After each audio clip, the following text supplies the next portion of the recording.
Hola, buenas noches para todos.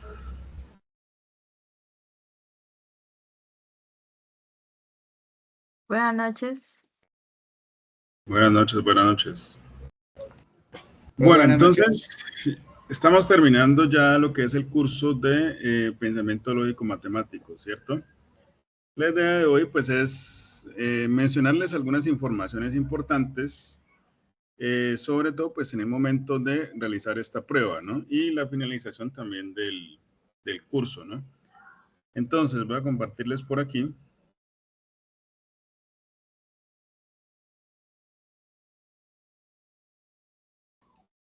Listo.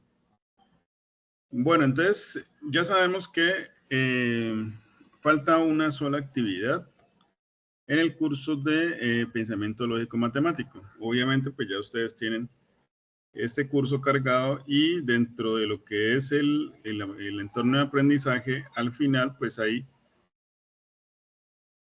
una actividad que se llama momento final, ¿no?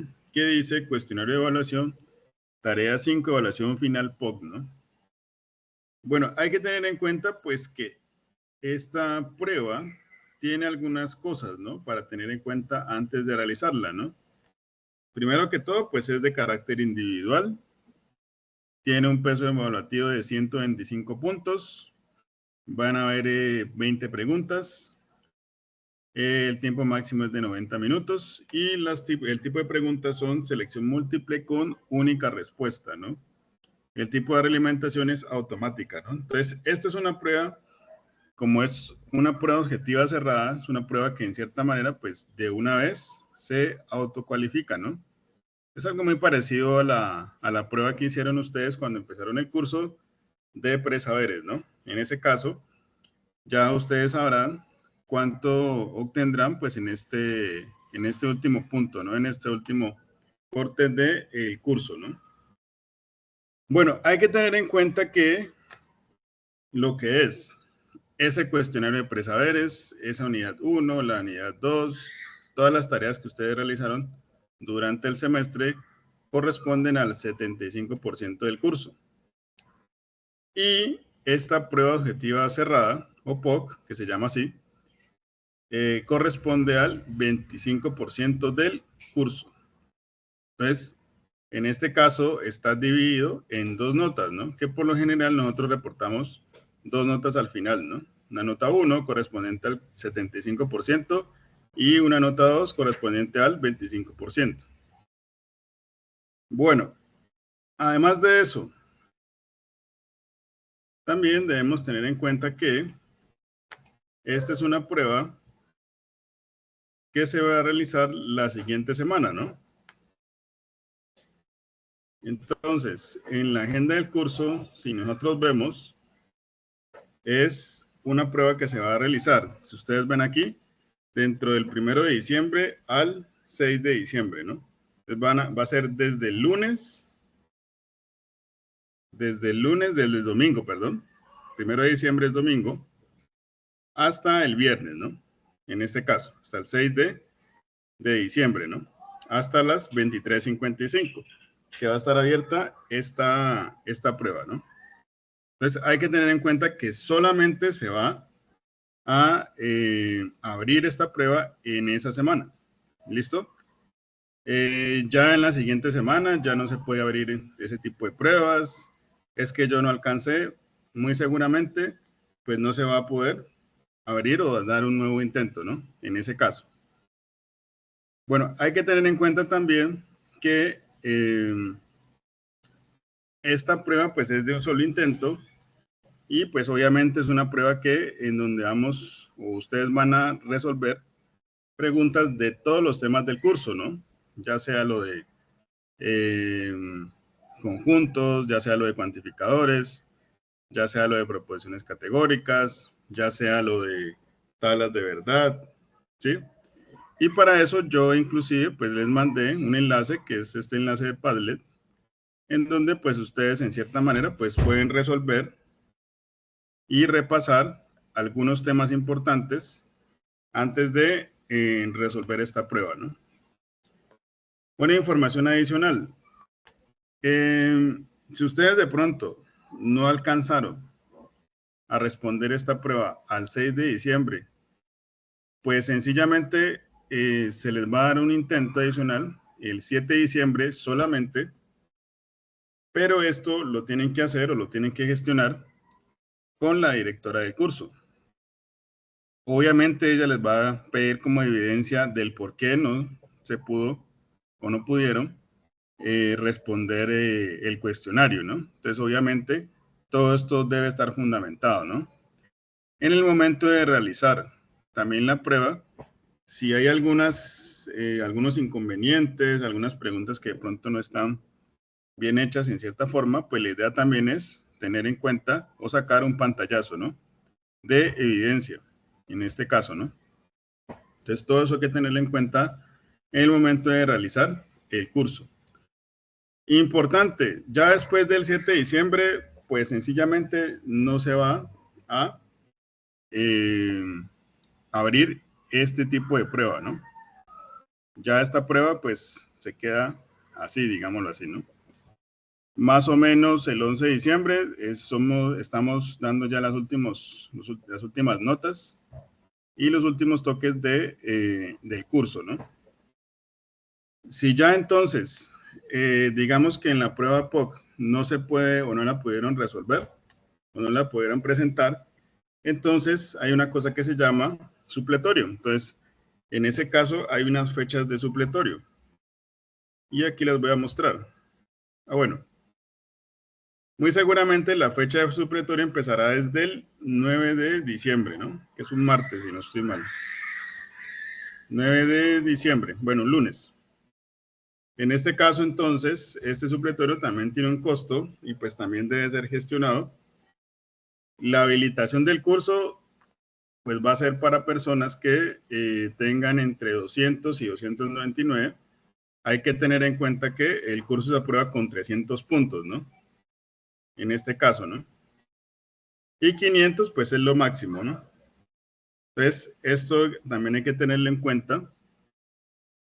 Solicitud y realización de pago de evaluación supletoria, entonces va a ser del 9 al 13 de diciembre, como les estaba diciendo.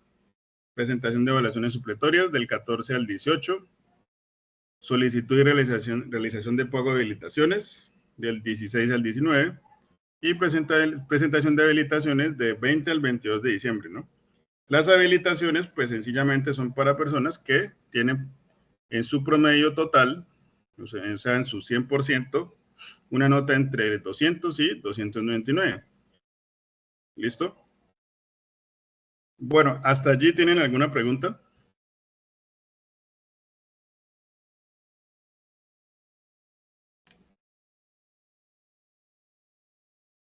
¿Alguna pregunta hasta allí? No, señor, hasta el momento no. Tutora, en el chat están haciendo preguntas. Bueno, veamos por aquí, a ver.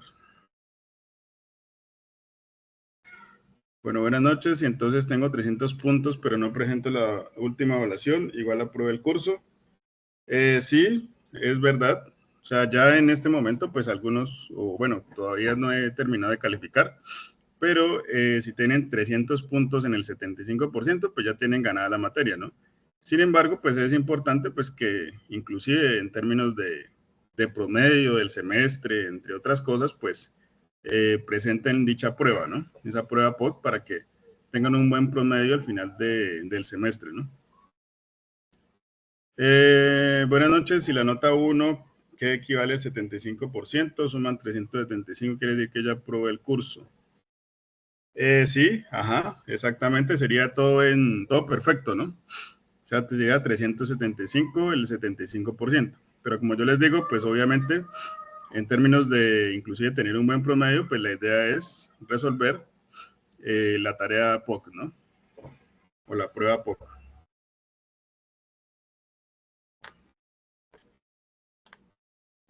Bueno,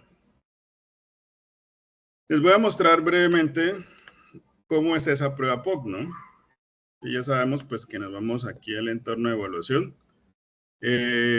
Aquí hay una parte que dice prueba objetiva cerrada. Y aquí pues obviamente, y como yo les mencionaba, pues va a preguntar sobre todo, ¿no? Es importante pues que estén pues con buen internet, que estén concentrados al momento de resolver esta prueba, para poder comenzar pues el primer intento, ¿no? Y el único intento, ¿no? En este caso. En este caso, entonces, si ustedes ven, por ejemplo, yo tengo algunas preguntas de cuantificadores. Por ejemplo, aquí me dice, identifica el cuantificador empleado, ¿no? Todos los murciélagos son negros, ¿no? ¿Qué tipo de cuantificadores es, por ejemplo?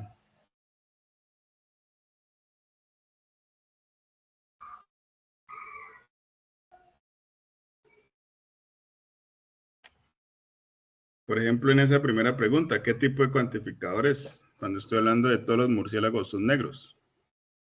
Universal. ¿Universal qué? Universal. Universal. Afirmativo, ¿no? Sí, es un cuantificador universal afirmativo. Entonces, miren que ahí están preguntando sobre la parte última, ¿no? ¿Cuál de la, por ejemplo, en esa pregunta, ¿cuál de las siguientes alternativas es un conjunto por extensión?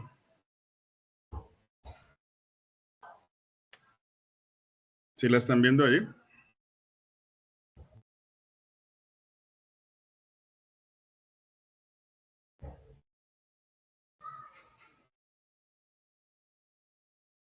¿Cuál de las siguientes alternativas es un conjunto por extensión? La B. La B, ¿no? Amarillo, azul y rojo. Ajá, exactamente. Entonces, si ustedes ven las preguntas, pues tampoco es que sean muy difíciles, ¿no? Aquí hay preguntas de este tipo. Miren que en este caso, algunas operaciones entre conjuntos. ¿Listo? Esta pregunta quinta es con relación al razonamiento cuantitativo. Entonces, como les digo, las preguntas no son complicadas de hacer. Y les tengo aquí preparados sencillamente algunas preguntas que podemos abarcar de manera un poco más analítica, ¿no? Entonces, por ejemplo, la idea aquí es que ustedes me vayan ayudando a resolver estas preguntas. Entonces, por ejemplo, una forma equivalente de escribir 4 es par, sí, solo si 3 es impar. ¿Cuál podría ser dentro de esas opciones? Ahí en la primera pregunta. ¿Cuál creerían ustedes que sería?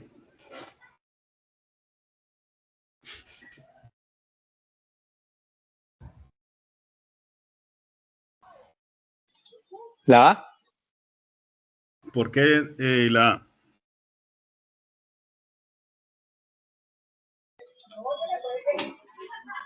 Porque nos está enunciando pues que 4 es par. Sí, solo sí. 3 es par. 3 es impar. Bueno, ahí estamos preguntando, o está preguntando, es una forma equivalente, ¿no? Una forma equivalente de escribir esta proposición que es compuesta, ¿cierto? Porque en cierta manera, pues tiene un conector que en este caso, ¿cuál es? El sí y solo sí. ¿Sí? Simbólicamente eso, ¿cómo lo podríamos escribir? Pues yo tendría que decir quién es mi P, quién es mi Q, en términos de proposiciones. Entonces, P puede ser 4 es par y Q es 3 es impar. ¿Cuál sería el lenguaje simbólico en este caso del sí solo sí, que también se conoce como un bicondicional, ¿no? Un bicondicional. ¿Listo? Pues, ¿cómo va a ser la simbología? Pues obviamente va a ser de la forma P, sí, solo sí, Q.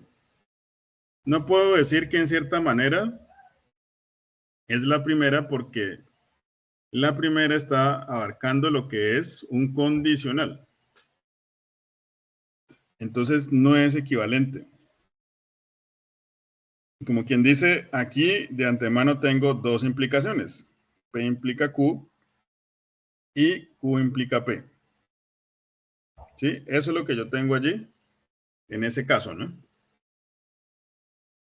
Cuando tengo un bicondicional, ¿no? ¿Listo? Entonces, en este momento, la primera no puede ser. Solamente tengo un P implica Q, ¿no? La C no puede ser porque tengo una disyunción, tengo una O. Ninguna de las anteriores tampoco, sino entonces aquí sería la B. Entonces la B en este caso esta es una forma equivalente de expresar este bicondicional. Que 4 sea par es condición necesaria y suficiente para que 3 sea impar. ¿Listo? Entonces, esa es una forma equivalente. Bueno, en el caso o en la pregunta 2, traducir al lenguaje simbólico la oración. Torcuato es alto e inteligente. ¿Cómo la podemos traducir en lenguaje simbólico?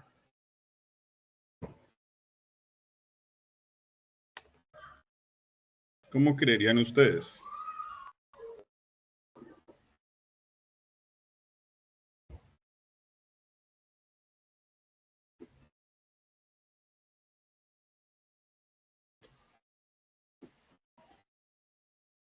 ¿Qué creerían ustedes ahí que sería la respuesta de las dos?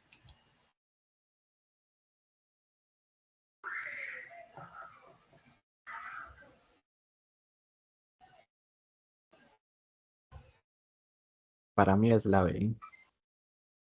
¿La B?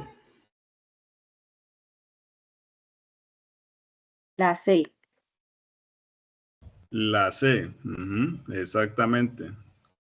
Entonces, obviamente, aquí digamos que no es tan claro el conector, ¿no? Digámoslo así.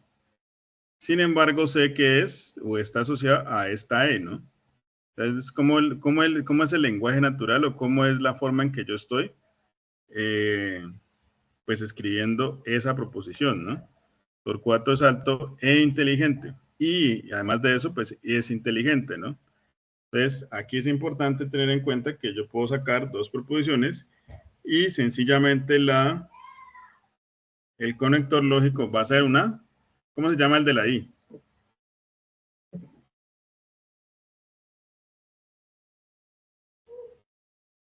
¿Cómo se llama el conector lógico asociado a una I? Conjunción. Una conjunción. ¿El de la O cuál sería? Disyunción. Una disyunción. Y miren que aquí hay un simbolito que ustedes lo han trabajado inclusive, pero lo han trabajado netamente es en conjuntos, ¿no? Que se llama diferencia simétrica. Lo que pasa es que aquí esto es una suma, o sea, teniendo en cuenta proposiciones, esto es una suma disyunta.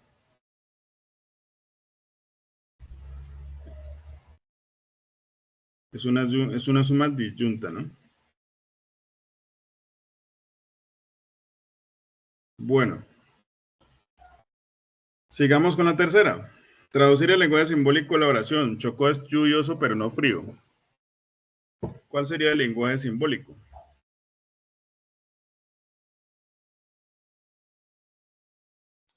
La B.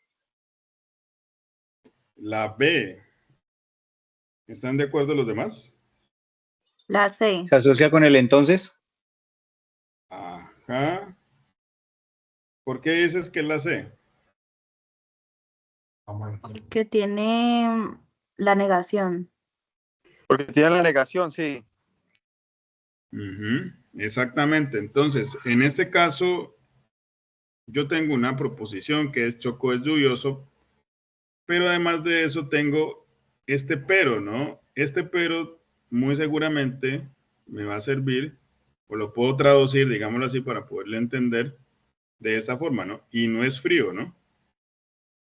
Y no es frío, ¿sí? O sea, como quien dice, estoy negando algo, pero estoy sumándole a algo que ya dije anteriormente, ¿no? Entonces, muy seguramente va a ser la C, ¿no? En este caso, P y no Q. ¿Listo? Bueno. En el caso 4, nos quedamos por acá. En el caso 4, traducir al lenguaje simbólico la oración. Roberta no es fea ni bonita. ¿Cuál sería la simbología de esa proposición La B. compuesta? La B. Ah, exactamente. Entonces, ¿qué estamos diciendo ahí? Roberta no es fea y no es bonita, ¿no? ¿Sí? Que también lo puedo ver de esa forma. En el caso 5, traducir el lenguaje simbólico a la oración. Solo si el pingüino marcha, no permanece soltero.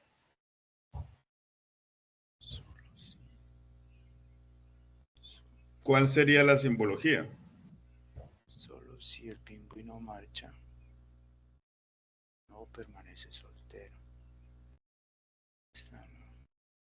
La D. Ajá, sería la D, ¿no? Esta es otra forma de escribir también un sí entonces, ¿no? Un solo sí. Solo sí. Y aquí esta comita, digámoslo así, o en esta comita, digámoslo así, pues sencillamente yo lo puedo asociar con un entonces, ¿no?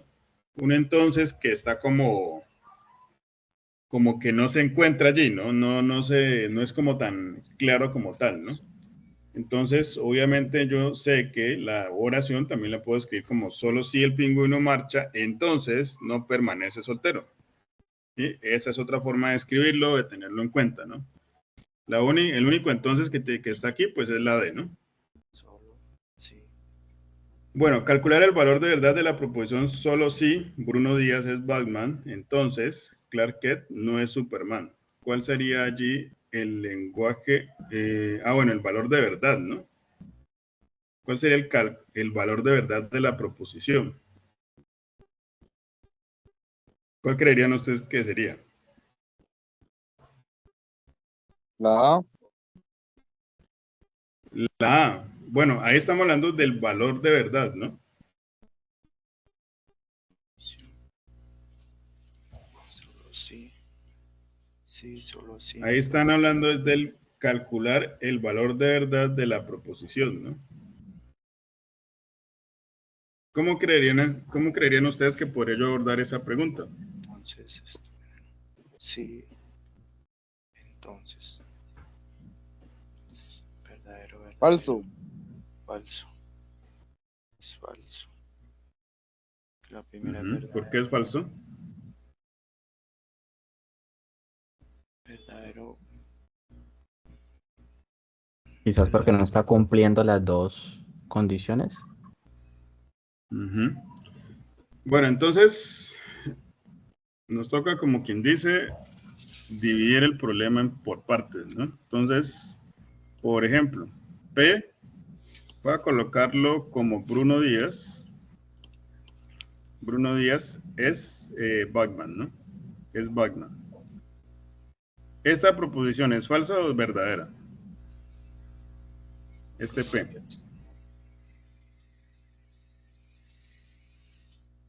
¿Bruno Díaz es Batman, es verdadero o es falso?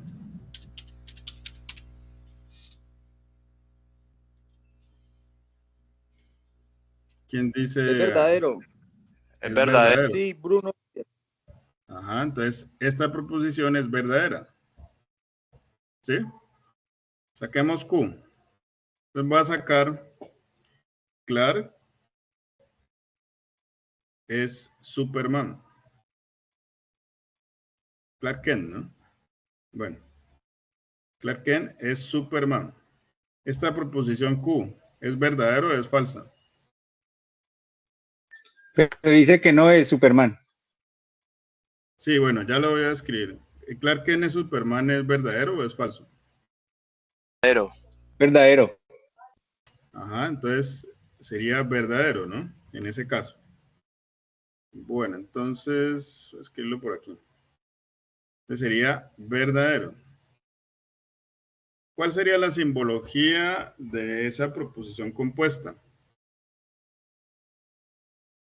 Entonces va a ser P implica negación de Q, ¿cierto? Obviamente que si Q es verdadera, la negación de Q pues es falso, ¿no? ¿Eso qué quiere decir? Que tengo una implicación en este caso, en donde P es verdadero, ¿sí?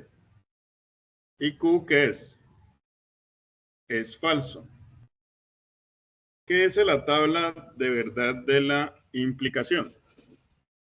Si el primero, el primer antecedente o el antecedente es verdadero y el consecuente es falso. ¿Qué dice la tabla falso. de la implicación? Que es falso. Ajá. Es el único caso, ¿no? Cuando el primero es verdadero y el segundo es falso, ¿no? O sea que el valor de verdad de esta proposición es falsa. ¿Listo?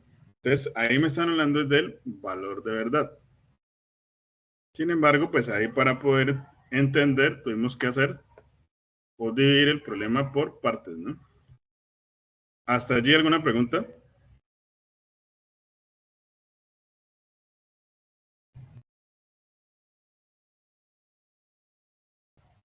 Bueno, entonces seguimos con las siguientes preguntas. ¿Cómo se puede escribir la siguiente proposición en términos de cuantificadores? Dado x, x al cuadrado es no negativo. ¿Cómo lo escribirían ustedes?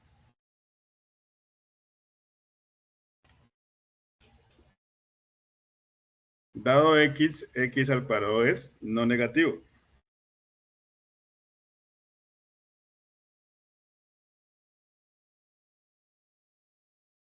La A. La A, exactamente. Entonces, aquí implícitamente está diciendo que para todo x, ¿sí? O para cada x, x al cuadrado es no negativo. Entonces, va a ser o va a estar asociado a un cuantificador universal afirmativo. Para todo x, x al cuadrado es no negativo. El caso de la 8, esa es la más fácil. ¿Cuál es el conjunto que no posee elementos? B. El conjunto vacío, exactamente, muy bien. La pregunta 9. ¿Qué elementos por extensión pertenecen al siguiente conjunto? Ese conjunto A, ¿no? Que son los n tales que están entre 3 y 9.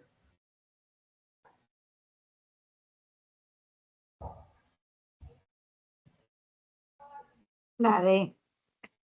La D. ¿Seguro que es la D? La A.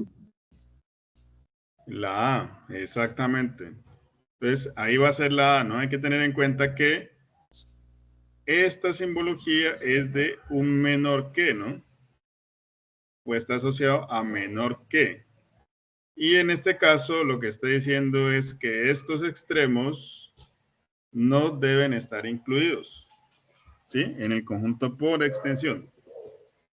Si yo hubiera tenido menor o igual, entonces ahí sí, yo debo decir que el 3 está incluido en el conjunto por extensión. ¿Listo? Esto es una terminología en términos de intervalos, ¿no? Que en algún momento ustedes también hablaron o miraron esa parte, ¿no? De los intervalos, ¿no? Bueno, ¿qué ley de inferencia es esta?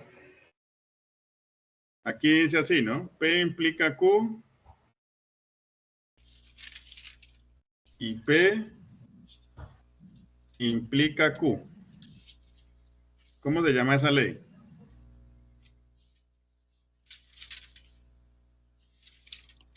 Muy conocida, ¿no?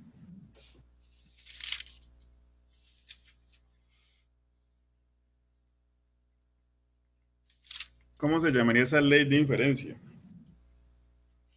Poniendo ponens. Ajá, esa sería la del poniendo ponens. La del modos poniendo ponens, ¿no? La del modos poniendo ponens, pues, bueno, esto lo puedo escribir también así, ¿no? En formato vertical, ¿no?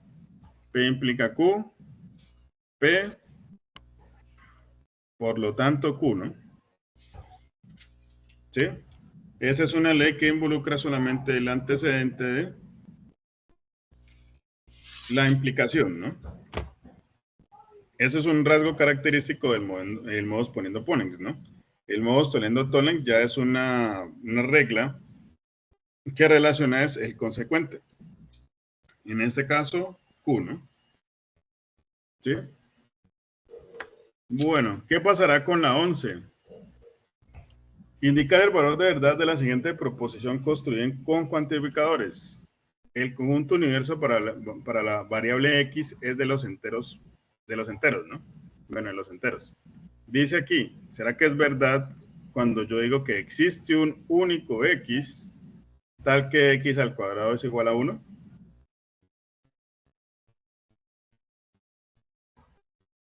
¿Qué creerían ustedes?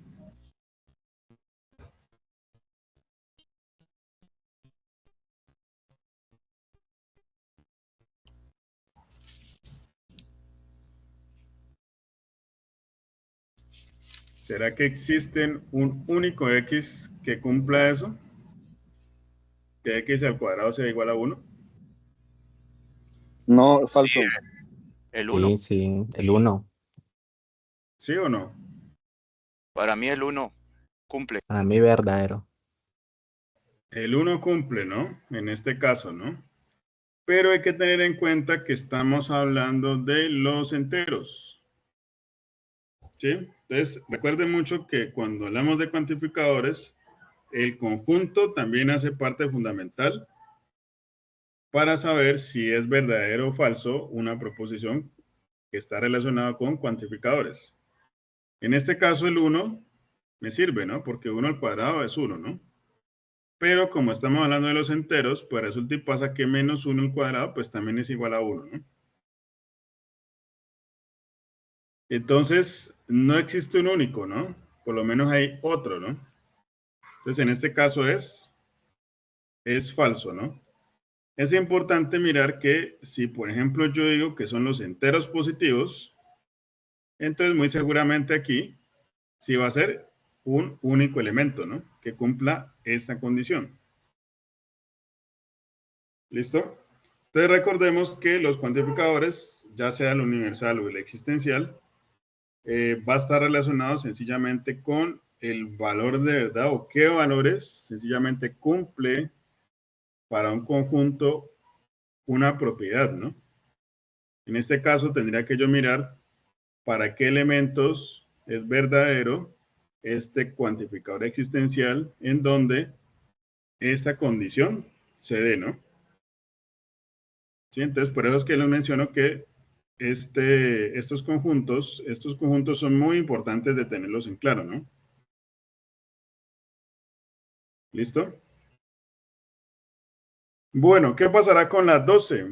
Expresar la unión entre los conjuntos A y B como un conjunto por comprensión. Yo no sé si esto en algún momento lo vimos, ¿no? Esto también ustedes lo vieron, sobre todo en los Padlet, ¿no? El conjunto por comprensión o la unión entre dos conjuntos se asocia a una disyunción, ¿no? En este caso, la respuesta correcta va a ser esta, ¿no? A unión B, que es igual a los X tales que X están en A o X están en B, ¿no? Este no es verdad, ¿no? Porque este se asocia a la intersección. ¿Listo? Bueno, sigamos por acá. Creo que lo tengo por aquí. ¿Dónde está?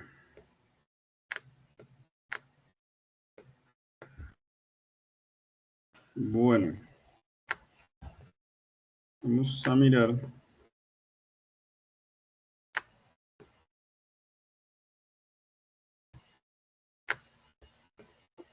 Listo.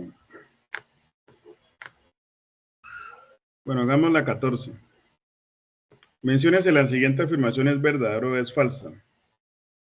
Aquí aparece, para todo X, negación de P de X implica que, o que quiere decir lo mismo que esto es negación de para todo X, P de X, ¿no? Entonces, aquí en este caso, en algún momento, yo mencionaba en alguna CIPA que hicimos que la negación de un para todo X,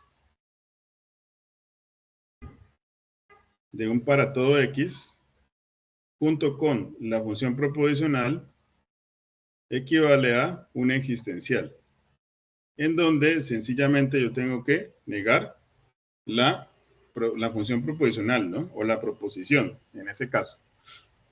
¿Listo? Esto es una parte de la ley de Morgan. Hay leyes de Morgan para proposiciones y también hay leyes de Morgan para cuantificadores. En este caso, les estoy mostrando una, ¿no? Entonces, muy seguramente, esta negación del para todo X, P de X, tiene que estar asociada a una existencial, ¿no? Entonces, por lo tanto, en este caso es falsa, ¿no? Sí, eso para tenerlo en cuenta. Bueno, en la 15, ¿el cardinal del conjunto A cuál es?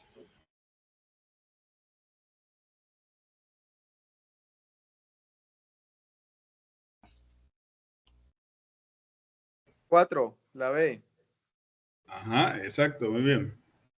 El cardinal es el número de elementos que tiene el conjunto, ¿no? Bueno, en la 16, es un conjunto para el estudio o análisis de alguna situación particular dada que contiene a todos los conjuntos considerados. ¿Cómo se llama ese conjunto?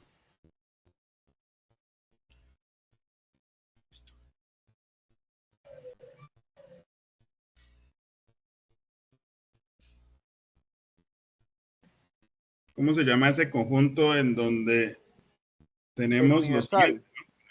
¿Cómo? El conjunto universal.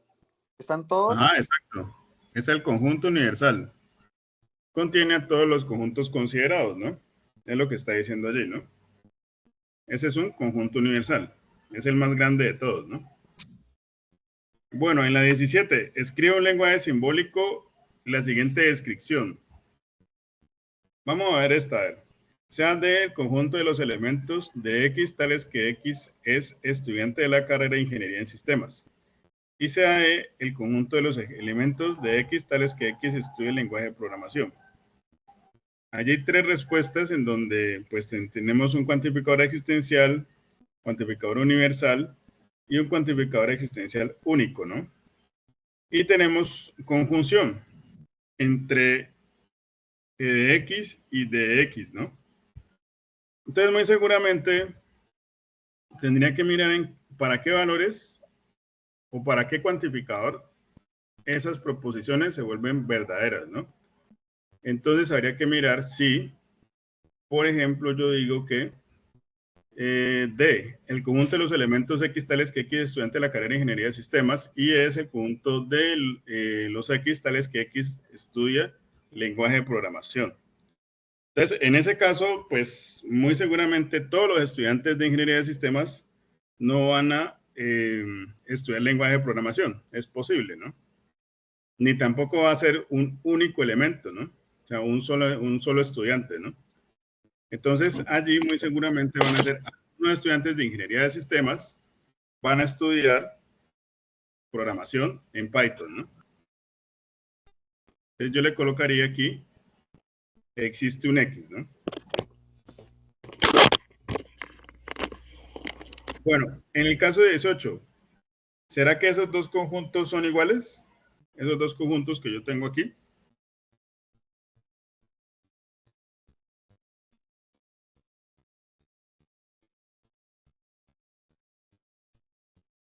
¿Será que esos dos conjuntos son iguales?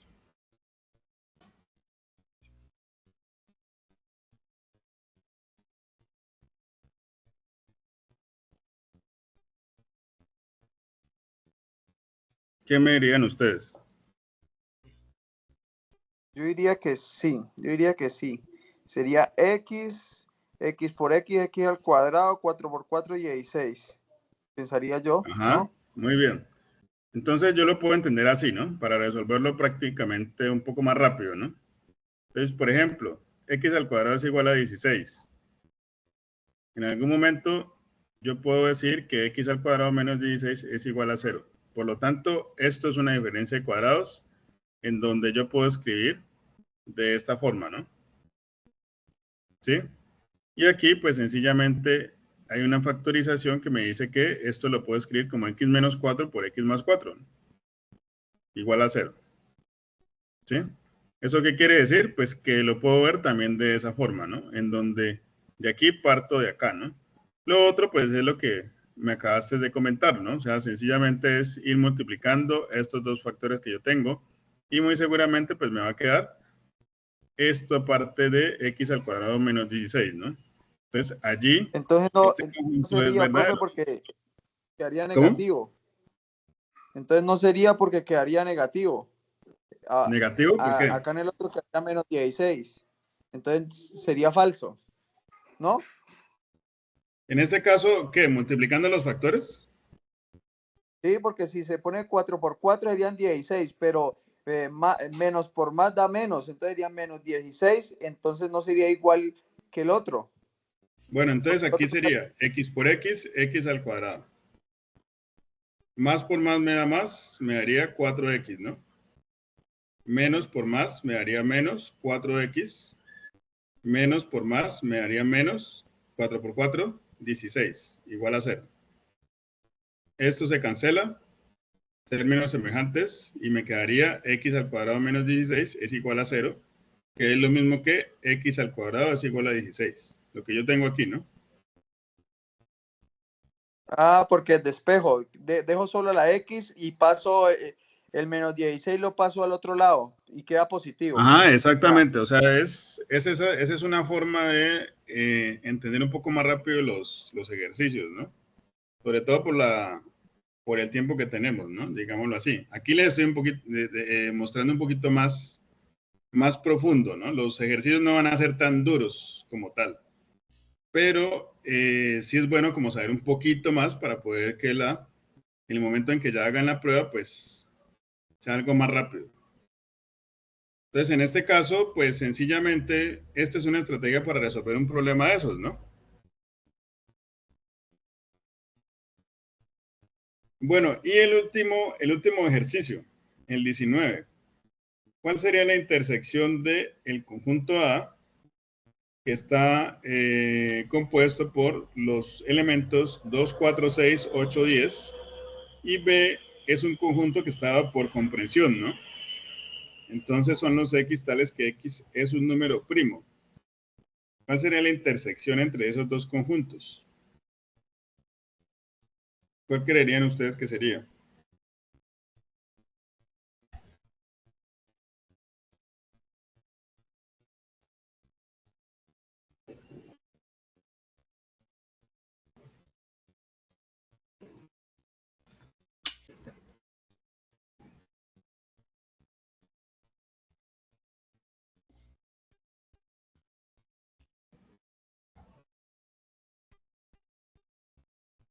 ¿Cuál creerían que sería la intersección entre esos dos conjuntos?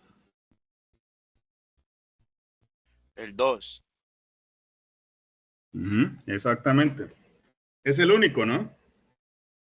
El 4, ni el 4, ni el 6, ni el 8 y el 10 son primos, ¿no? Entonces, el único elemento que es primo, digámoslo así aquí, pues es 2. En este caso, ¿cómo se llama ese conjunto? Unitario. Único. Unitario. Exactamente. Está compuesto por un solo elemento. ¿Listo? Bueno, ahí les he mostrado algunos ejercicios que, pues, en cierta manera, pues, les puede servir al momento de resolver la prueba, ¿no? Como yo les comenté, las preguntas no son difíciles de hacer, ¿sí?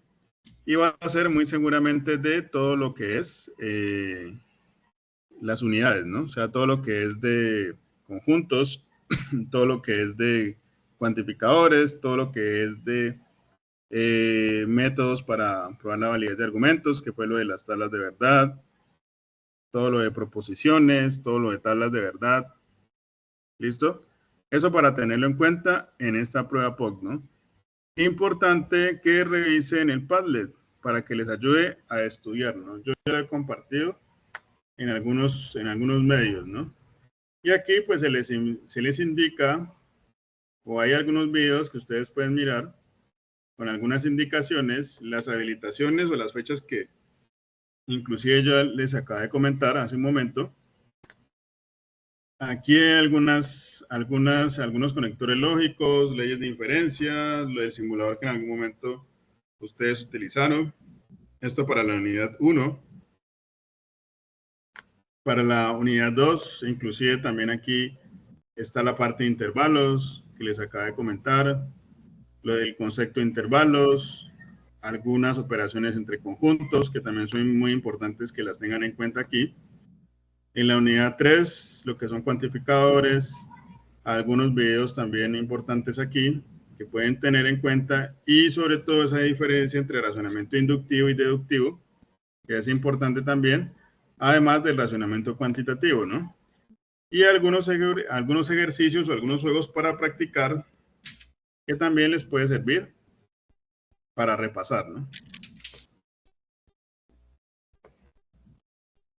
Bueno, importante revisarlo.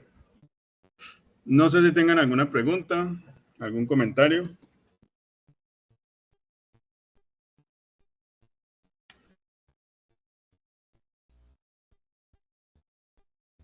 Tutor, ¿la prueba se debe hacer con la cámara abierta o no hay necesidad? No, no va a pedir cámara.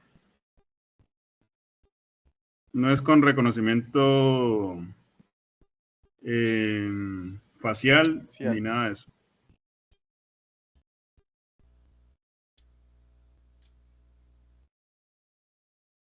Importante también es tener evidencias, ¿no? En algún momento si tienen algún problema, entonces sacar evidencias o pantallazos en este caso, ¿no?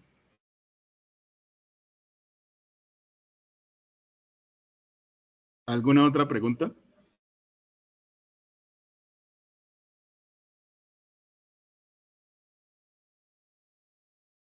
¿No tienen preguntas? Tutor, una pregunta. Dime. Por ejemplo, yo que presenté una prueba de inglés y decía que no dejaba tomar pantallazos ni salir de pronto de la pestaña. En esta prueba, por ejemplo, si se presenta ese problema, o tocaría tomar foto directamente con otro equipo. Tocaría que tomar una foto. Es posible que no le deje sacar pantallazos. Tocaría con una foto. Listo, tutor, gracias. Bueno, ¿alguien tiene más preguntas?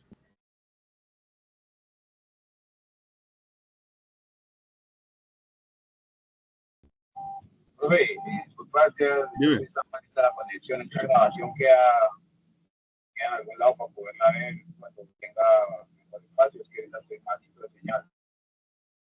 Dentro de lo que alcancé a escucharte, sí, la grabación, yo muy seguramente el día de mañana la comparto por el chat de Teams, ¿no? Y también les mando un correo.